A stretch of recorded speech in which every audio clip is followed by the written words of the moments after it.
really appreciate it from the point of view from the Community Alliance and everybody else that's involved with that. Thank you for coming out here. Now, over the last few weeks, indeed months, we've been in contact with the owner of the building behind me, Conor McAniff.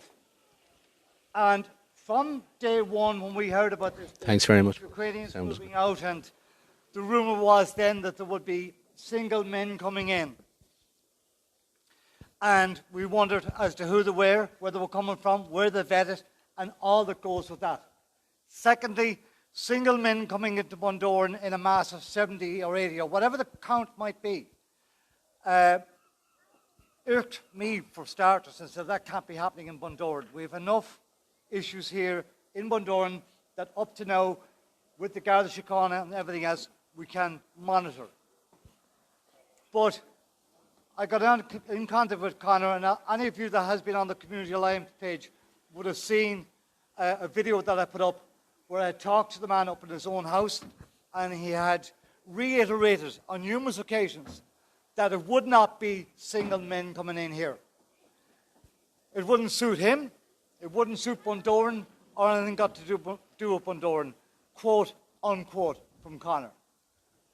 Roll the whole thing forward to last week, when, well actually a few weeks ago, when we found out then that there was, the Ukrainians were gone out and there was families coming in.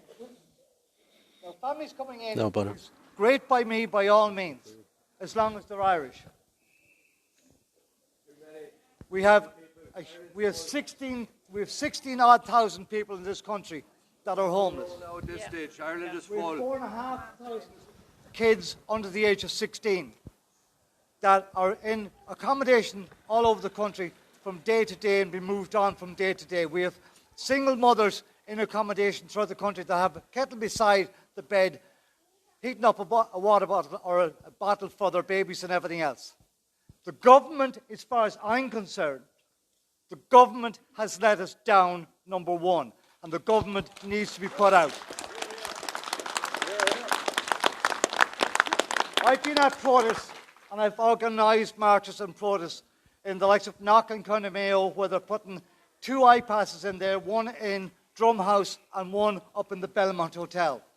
We're monitoring the Belmont Hotel at the moment because, again, they're talking about putting Muslim people into a religious Mecca that is Knock.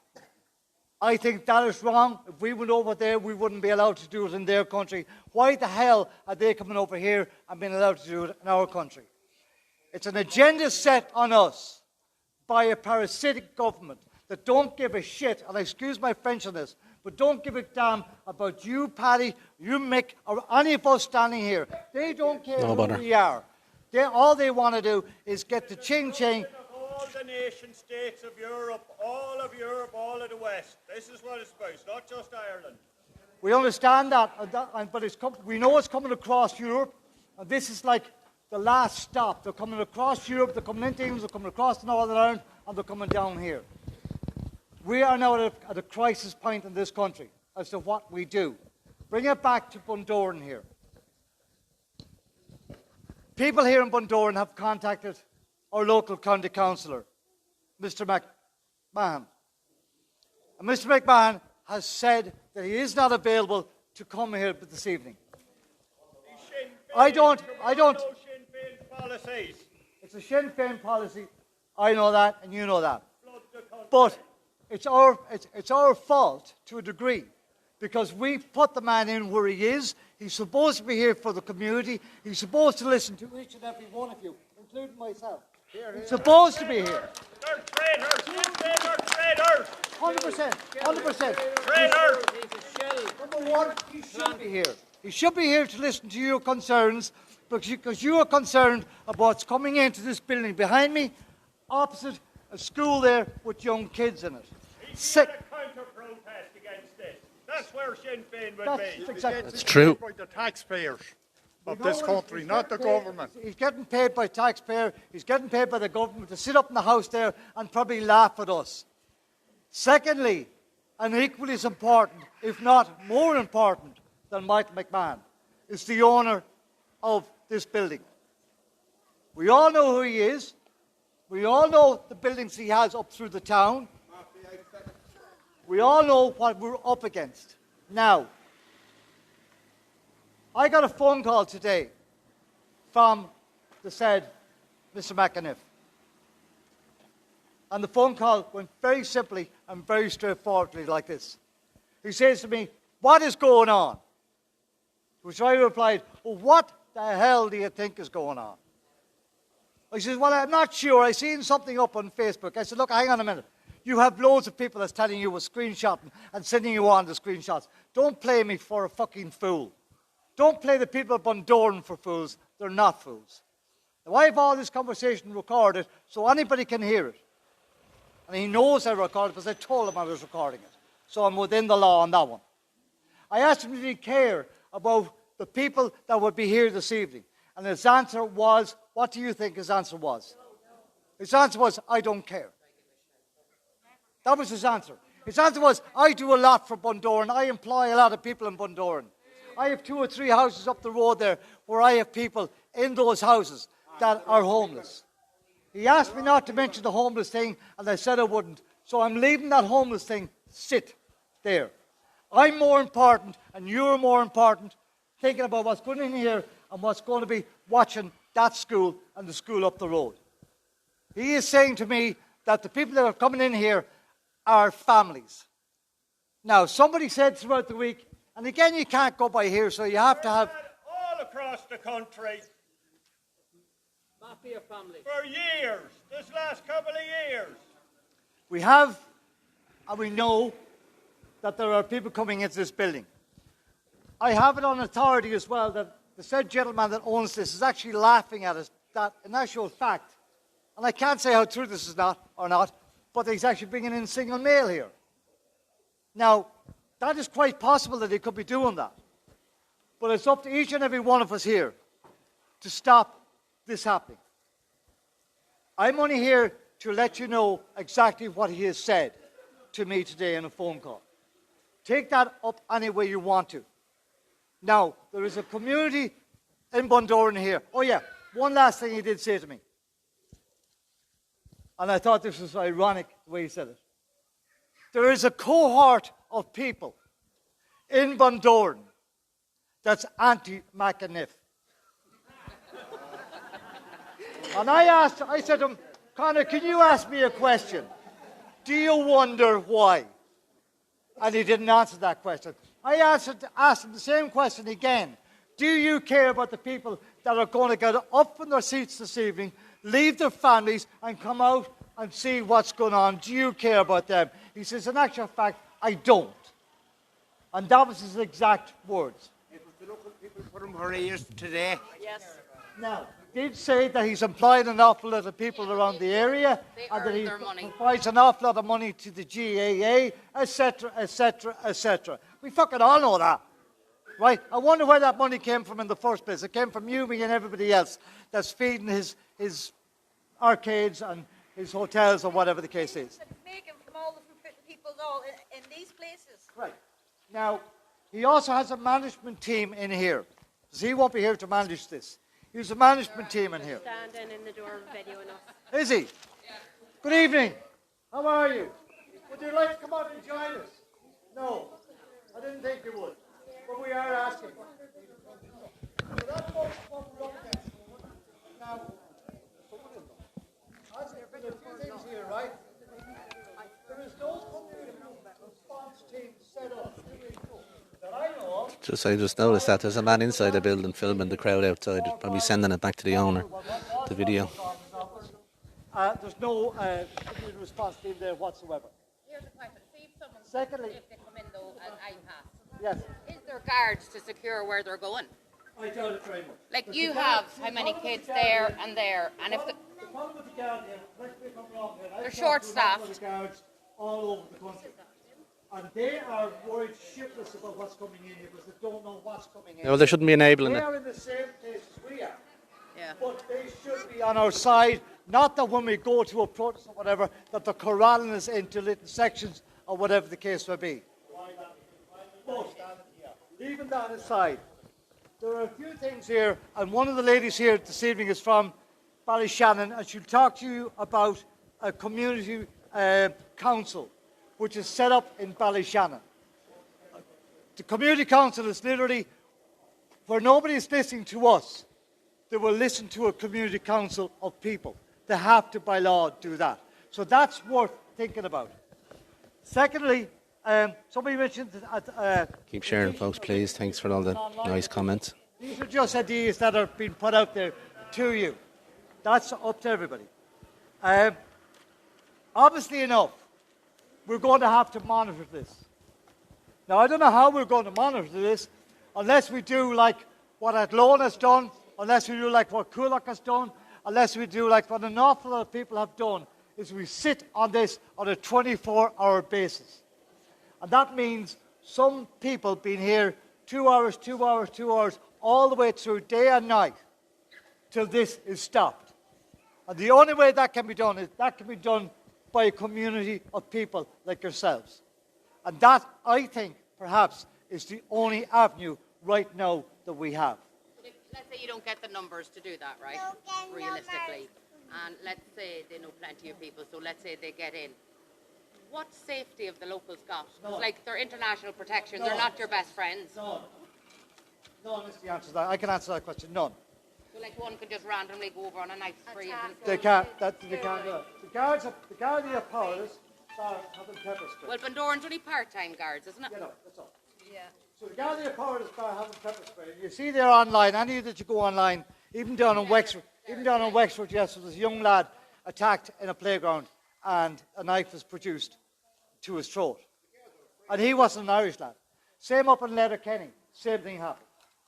You know what I mean? So it's young kids like those two girls there and everybody else that has kids in this town. That's what we have to look out for. We have to look out for them all the time. Somebody put up a post there on the community lines yesterday, or today actually, where she was out walking a dog up the West End, right? And she was followed by two people that she thinks, well, they're coloured in skin, they're not Irish, they're not Bundoran, and she feared. They didn't do anything, but she was just fearful. It's that fear factor. And that shouldn't happen to anybody that's out for a walk down the beach or going down the main street or whatever the case is. We don't know these people. We don't know who they are. We don't know where they came from. They're not vetted. And the other part is, well, they're going back a couple of years ago when we weren't allowed to come out and do this. We weren't allowed to go to the hospital to see our elderly. We weren't allowed to bury our dead. And suddenly they open all the borders, left, right and centre, and bring people in here from Somalia, from Afghanistan, from God knows where, without any inoculations whatsoever. So there's diseases coming into this country that the doctor up the road here, the nursing staff in Ballyshannon, cannot deal with that. It takes 3 weeks or 4 to get an appointment. Well, irrespective, like, if there comes another 70 in here, that little hub up there will not be able to deal with it. That school is full. Where do the kids go? If you want to look at that humanitarian end of it, there is no infrastructure there for them. It's that simple. So we've got to stop this. We have to get it stopped in Bundoran. And it's up to everybody to come on board. Thanks for the update on the sound, guys. Doesn't wash. Let's do it now. That's my advice. And anybody that wants to come up here and speak, please do.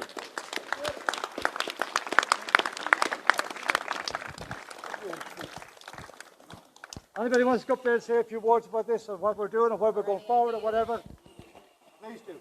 Anyone come up there? Good man. Thank God for that. I'll tell you one thing. I'll tell you why I'm here, right? It's not because of them people in here. It's because of those children over there, right? My 5-year-old daughter is in that school, right? And for every day that she's in there, when these people, I don't know who they are, and I really don't fucking care, but I'm going to protect my daughter in that school from any threat whatsoever, right? And I'll be there every minute of the day, and I hope other parents are there while their kids are in there. There's a secondary school over there. There's a fucking J pitch there. And at the end of the day, I have selfish reasons. My reasons is my child. And I'm not going to have her.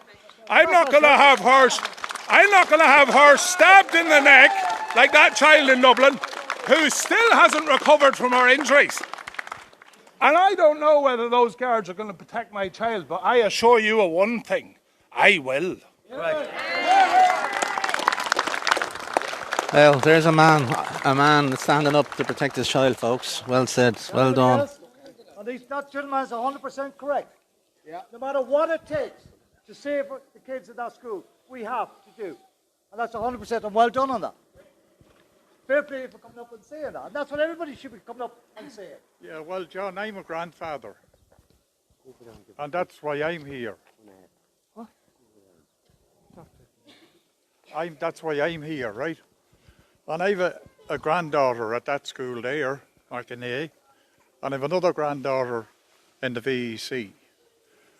And I think there's a few points now. One would be that I think, and maybe I speak for the majority of the Irish people, I feel that... People can't hear you. Huh? I feel that, you know, the majority of Irish people have nothing against immigration, if it's done properly. You know, there have been immigrants coming here for I don't know how long, and they've always been made very welcome. They've integrated into the local communities, they're working, etc., etc. But the way that this has been done, it's been forced upon us Irish people. There is no thought given by the government to how we feel about it. But if it was Dalkey or Killiney or Blackrock in Dublin, places like that, it would not be acceptable. They wouldn't be accepted, you know. But I'm sort of losing the way that this has been done. You know, people coming with no documentation. I don't have to tell you, folks. You all know the story. No documentation. You know, and then people say, "Oh, but you look at what about all the immigrants that went to America?" Surely. And I had aunts and uncles that went to America way back. But they had their documentation. And they worked. Yes, thank you. They worked. And, you know, these people then are coming here and they're getting freebies, shall we say. You know, they're getting... housed before the Irish, that's simple. Thank you, John. And they're getting freebies. Yes. They're getting housed before the Irish, as John said here, and I agree wholeheartedly with him. They're getting euros, free euros. They're getting health care. They're getting this, that. I was reading recently, and this is nothing against the Ukrainians or anybody, but I was reading an article about where if their car breaks down or that, they can go to the garage and throw it in and say, charge it up to the government. Yeah. I can't go up that town and have a steak and chips and say to the owner, charge it up to the government. I'd be arrested by these boys here, you know. So the government, of course, is to blame for this. There's no doubt about it. And they're useless. I have never in all my life come across such a useless shower in all my life. We don't take charge now. It's up to us. It's up to Irish people. Well, yes, correct, young fella. And it's up to us, the people, to protect their property, to protect their families, and protect their wives. Even now, above in our house, we used to have the back door open. Not anymore. Not anymore.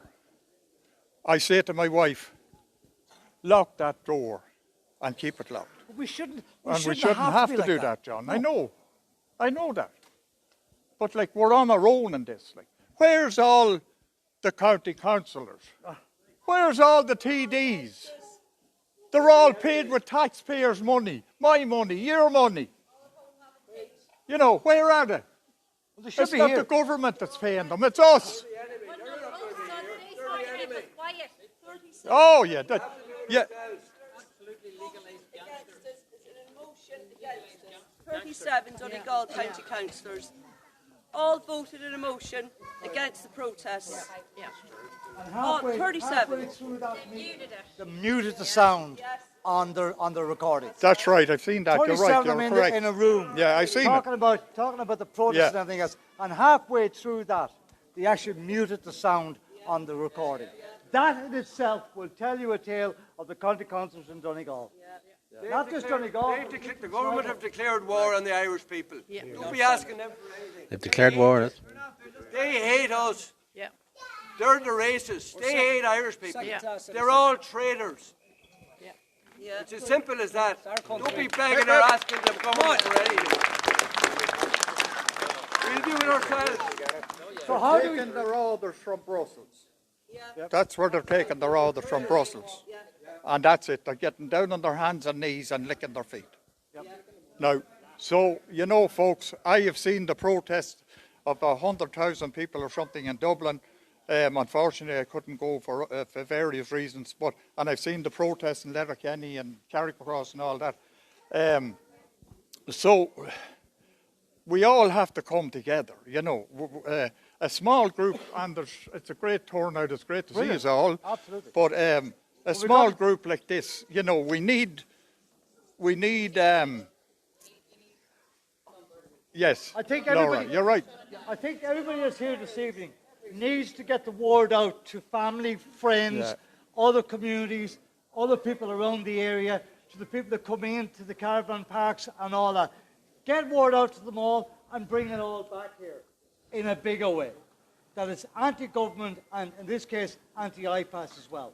So we're going on both. But I think most people would be quite tolerant if it was families, people literally living in tents. Ireland is full. I understand. That's what I mean. If you had your own, like there would, it's the fact that it's as well international protection. I think it's got, Laura, I think it's got to the stage that we've got to the stage in this country that, look, you know what I mean, we've been inundated over the last couple of years with people coming in from God knows fucking where, right across Europe, as that man said there, right across Europe, back into here, and left the Irish sitting on tents and dying on the side of the street. I say, at this stage, enough of that bullshit. Let's do the Irish first. Let's get the Irish House first, and then look after it. We're all looking at the... Hey! The only way to do that is by getting the regime or the establishment, or whatever you want to call it, by getting them out and getting this stopped. That's the only way. They're bringing millions in with legal immigration as well. Yeah. Nobody's looking at that. Hundreds of thousands of people, far more. This is a drop in the ocean, the illegal stuff. Nobody's looking at what they're bringing in, legally, so-called. Legal migration is a big problem as well. It's a bigger problem. It's a huge problem. Absolutely. No, Ireland is full stop. Yeah. No compromise. Yeah. You cannot compromise with these people, with your enemy that's at war with you, that hates society, that wants to fucking get rid of the Irish race. No compromise. Yeah. Nobody gets in. Yeah. Deportations is what we want. Well said, that man. These are the things that need to be said, folks, and heard. They're not going to change government policy. They're going to push. Our main thing is locally to make a change. So the big thing is, how do you stop this? Take the building out of the equation.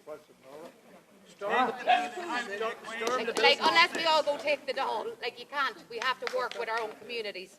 Our main thing is now is this. There's and a it's bully standing in that hotel and he doesn't care what any of us say. not a He shame. never will. Oh, you never did, probably. Want to come up, Dennis? Only winter, can you? Well, he's wherever Conor is at this moment in time, I don't care. I'm sure he's watching the live stream here that Philip Dwyer is doing. And Conor, if you're there and you hear me, I hope you enjoy that cup of tea because we're here trying to save Bundoran. And we're not leaving. Where do we go from here? Yes, sir. Anybody, most of you all here know me. I'm local, live around the corner. How are you doing? We're standing outside a centre that you're arguing about, and we're talking about Europe, we're talking about everything else. Let's come back to Bundoran for a wee second. The guy who's causing the problem in Bundoran is Conor McInniff. The businesses up the town owned by Conor McInniff make hundreds of thousands of pounds every year, if not millions. See, next chance you get, why not stand outside one of his businesses and say, listen, we're going to stop people going to spend money. Why not boycott his business? Boycott! You're not going to annoy Conor McInniff by standing here. You'll know Conor McNiff stand outside the Allingham or stand outside the arcades. And good luck to you, Conor, because I'll be fucking there. That man, well said. Boycott people. That's what needs to happen. These people are getting away with so